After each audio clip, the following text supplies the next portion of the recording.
Eu ainda hoje tenho a voz dele gravada na minha memória. Eu acho que eu não posso esquecê-lo. Eu também não posso, que era realmente um São Bernardo.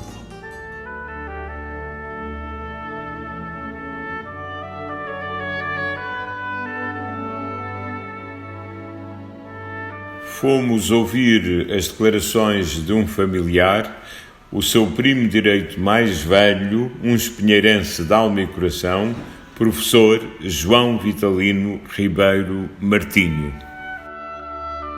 O professor teve o privilégio de conhecer o António Martinho do Rosário. Eu queria que me falasse sobre o António Martinho do Rosário. O António Martinho do Rosário era meu primo, visto que o pai dele era irmão do meu pai. E quando eu fui para o liceu, estava ele no sétimo. Portanto, eu herdei a capa dele, já muito velhinha, esparrapada. E lembro-me muito dele porque a minha mãe era a tia preferida dele. E ele gostava muito de frequentar a minha casa para contatar, falar com a minha mãe, ouvi-la. E também gostava muito de pôr a minha mãe a discutir com o meu pai, e ele divertia-se muito com isso. Porque há uma faceta da personalidade dele muito engraçada, que não é muito conhecida. Ele era naquilo que a gente diz hoje no Gírio, um ilusão. E então, na casa dele, na Vila António Maria Batista, conhecida para Rafoa, nas traseiras havia um patim cimentado e ao fundo desse patim havia um chuveiro. Ele punha a minha irmã e o Tigres num caixote a brincar, levava-os para debaixo do chuveiro e de repente abria o chuveiro e fazia partidas dessas. Os serradores dos pinheiros que iam para lá trabalhar normalmente faziam a comida numa caldeira. O Bernardo Santareno era um rapazola também. Muito engraçado nesse aspecto. Um dia foi fazer xixi na caldeira dos servidores. E à hora que eles foram comer, foi-se colocar ao lado deles e foi-lhes perguntando se não achavam a comida salgada. O Bernardo Santareno também tinha este aspecto. Claro que eu lembro-me de algumas facetas. Eu tinha 10 anos, 11 anos, mas o aspecto, digamos, político ou religioso não era coisa que me interessasse. Mas eu sabia que na época havia um padre, um seminário que era o Padre Fernando, que existiu muita influência sobre ele. E talvez tivesse sido esse padre que o induziu a frequentar o seminário. O meu tio era um homem anticlerical. A minha tia e a madrinha, porque também de Bernardo Santareno, era minha madrinha. Ela morreu em 1947, tinha eu 19 anos e estava eu em vida. Morreu cancerosa, porque lembro-me dela caminhar para Lisboa, para o Instituto de Biologia, e lembro-me daquela parte dramática que é ter-se uma doença prolongada, na qual não existe qualquer remédio. E também penso que essa doença da mãe deve ter, penso eu, deve ter sido um fator para ele ter escolhido a cadeira de medicina, porque ele era indianista. Naturalmente ele pensava que se um dia fosse médico era capaz de resolver muitos problemas, como resolveu, mas não é nesse aspecto. No Rádio Amador, que era em visual, me ter dado a notícia, porque esse Rádio Amador em visual tinha sido protegido do Bernardo Santareno. E deu uma notícia, ainda não foi da morte, antes da notícia da morte, uma outra a pedir dadores de sangue. Mais tarde ele foi estudar para Coimbra, onde eu já estava. Ele tinha também uma característica, era simpático, atraente, insinuava-se facilmente nas pessoas, não me descava muito. E tem alguma memória no Espinheiro? Bem, no Espinheiro havia um colega deles, chamado Amândio, que era das Correias, que era colega do liceu, e que eu lembro-me que esse Amândio vinha das Correias, que eu não sei muito bem onde é que é, mas vinham a cavalo de noite àquela espécie de ensaios que o meu primo fazia com as moças do Espinheiro. Aquilo era um arremedo, digamos, de revista, de Paco Maier. Não era bem o teatro, era mais a marcha, digamos, a cantoria. Mas também não me lembro de ver rapazes metidos nisso. Era Sousa Pelias, o pai do Martinho da Silva, fazer comentários sobre aquilo que o Bernardo Santarém estava a fazer, chamando a atenção das pessoas, aquilo é que era bonito, mas aquilo, isto lembro. Sei que ele fez lá vários ensaios dessa espécie de revista com a gente da terra, mas não havia, digamos, não se via ali ainda nada daquilo que ele veio a ser como dramaturgo, porque não havia o teatro dele, naquela altura, não transparecia. Ele estava, digamos, num estado embrionário e, portanto, contatava assim o Espinheiro com os meus avós, gostava muito dele. A obra Os Mares do Fim do Mundo, e que falou com o Santarém sobre isso. Os Mares do Fim do Mundo, o livro. Lembro-me dele ter sido entrevistado quando veio de uma dessas campanhas de bacalhau, foi entrevistado na emissora, em que ele denunciou muita barbárie que havia lá. E lembro depois da resposta dos capitães e de todo aquele enquadramento do Penarreiro a contestar aquilo que ele dizia. Porque o Bernardo Santarém contou-me a mim. Um dia teve que ir assistir a um doente que estava numa outra embarcação e que o mar estava tão ruim, tiveram que andar a espalhar óleo para o escalero poder chegar ao outro. E chegou lá, havia um pescador, uma apendicite aguda. E ele disse para o capitão: olha, este homem tem que ser desembarcado imediatamente em 100 Jorge, porque ele tem que ser operado de urgência. E que o capitão disse: então, respondeu, então, e o doutor sabe quanto é que eu vou gastar em gasóleo para ir para 100 Jorge? O que estava ali, a importância era o gasóleo, não era a vida do pescador. Onde é que ele arranjou logo um movimento dentro daquela embarcação? Já queria deitar o capitão ao mar e outras coisas assim. Os mares do fim do mundo. Todas as espécies que ele escreveu, tudo isso é realmente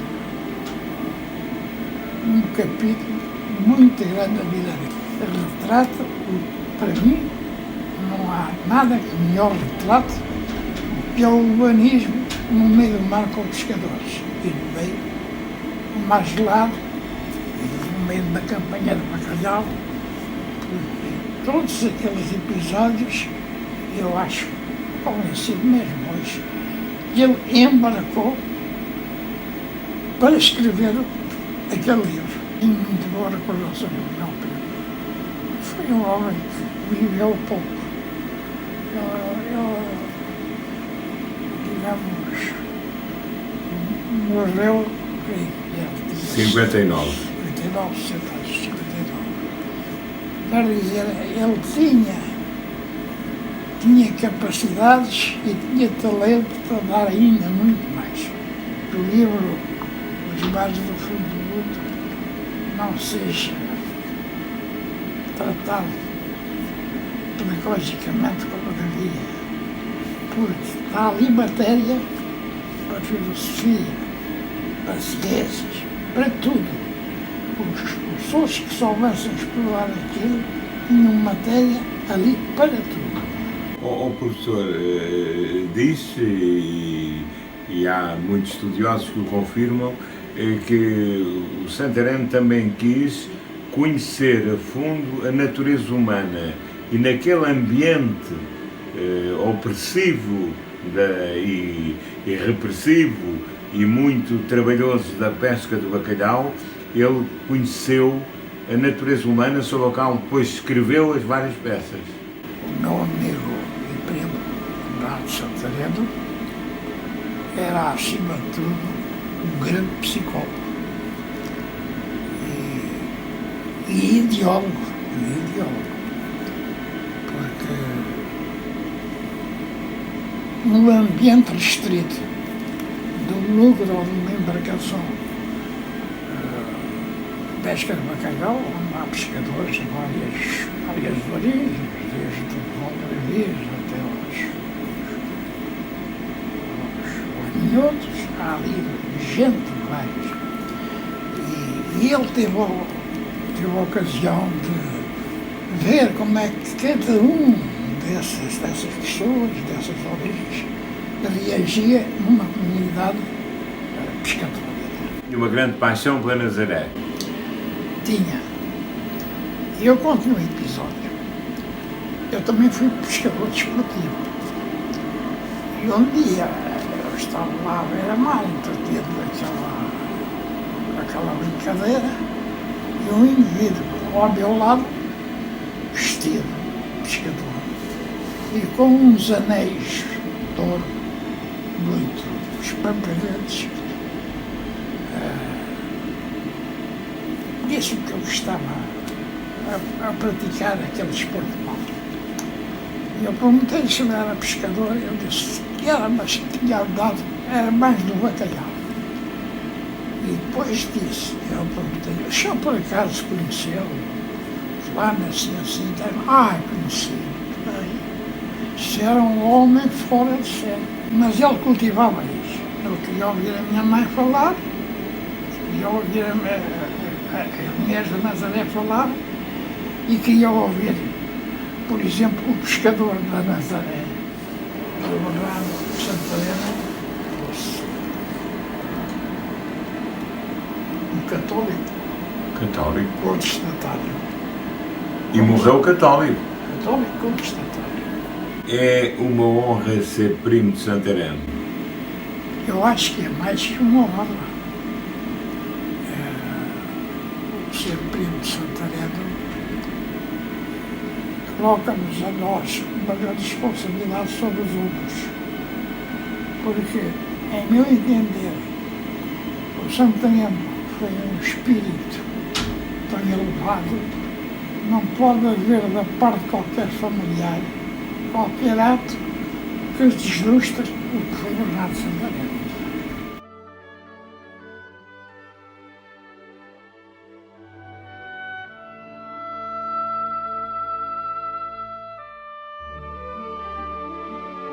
Dadas as raízes familiares e as ligações de António Martim do Rosário e Bernardo Santareno ao Espinheiro, fomos ouvir a Presidente da União das Freguesias, Malhô Louriceira Espinheiro, Lina Louro. Estamos na Junta de Freguesia do Espinheiro, precisamente com a sua Presidente, a Presidente da União das Freguesias, Malhô Louriceira Espinheiro, que nos vai dizer qual é o significado que o centenário de Bernardo Santareno tem para esta localidade. Boa tarde, sou Vicente. A propósito do centenário natalício de António Martim do Rosário, que se celebra a 19 de novembro, estamos a prestar a merecida divulgação e homenagem a este genial poeta, médico, psicólogo e um dos maiores dramaturgos de sempre. De pseudónimo Bernardo Santareno, não quis deixar em esquecimento a cidade que o viu nascer e de fazer prevalecer as suas raízes espinheirenses, terra do seu pai e dos seus avós. Porque São Bernardo foi o primeiro padroeiro da paróquia de Espinheiro, existindo mesmo uma pequena capela no local conhecido por Outeirinho Santo. Sendo ele sempre um homem católico, julga-se que ele, portanto, tem esta influência da sua mãe, que foi uma devota católica, chegando mesmo a ingressar no Seminário dos Olivais em Lisboa. Seu pai era um republicano dos quatro costados, como Bernardo lhe chamava, frontal, opositor ao regime, chegou mesmo a ser deportado para Angola, não via com bons olhos nem admitiu esta entrega religiosa.